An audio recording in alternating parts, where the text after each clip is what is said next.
Stop! Si je te dis qu'il existe une drogue tout à fait légale que tu manges tous les jours et qui cause des millions de morts, me croiras-tu?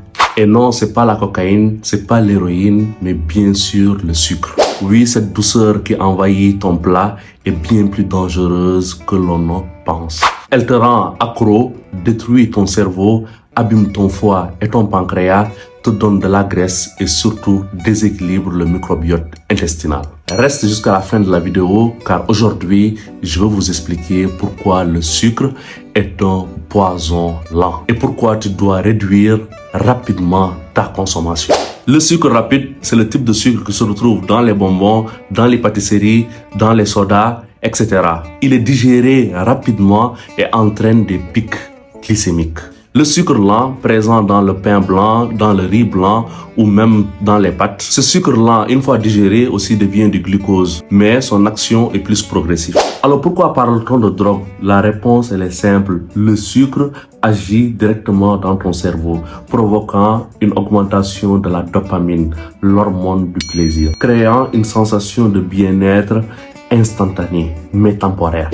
Une étude de 2013 publiée par Paul Swan a démontré que des rats utilisés dans cette expérience ont préféré consommer du sucre plutôt que de la cocaïne alors que ces rats étaient accros à la drogue.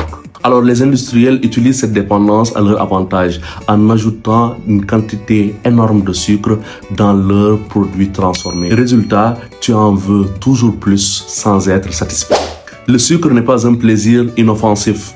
Il est responsable, entre autres, de plusieurs pathologies, telles que les pathologies cardiovasculaires ou encore les AVC. En consommant trop de sucre, tu augmentes de 38% le risque de mourir d'un AVC ou d'une crise cardiaque. Il provoque aussi les pathologies du foie. Ton foie, lorsqu'il est chargé en sucre, le transforme en graisse. Cela mène vers une stéatose hépatique ou encore appelée le foie gras. Une maladie jadis qui se retrouvait chez les alcooliques. L'excès de sucre est aussi responsable de l'obésité et de la graisse abdominale.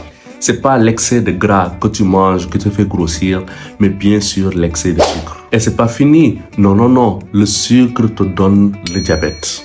Une pathologie grave qui tue énormément de personnes et qui te suit toute ta vie. L'Organisation mondiale de la santé estime que 4,2 millions de personnes décèdent chaque année à cause de la consommation excessive de sucre. Au Sénégal et un peu partout maintenant en Afrique, les maladies métaboliques telles que le diabète explosent, surtout chez les jeunes, à cause de la consommation excessive de soda et d'aliments ultra transformés. Imagine une simple canette de boisson contient 7 morceaux de sucre. Imagine l'effet que ça fait si tu en consommes tous les jours.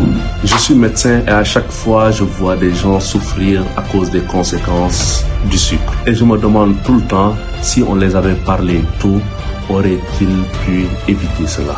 Tu n'as pas besoin que ton corps te dise stop pour réagir. Commence dès maintenant.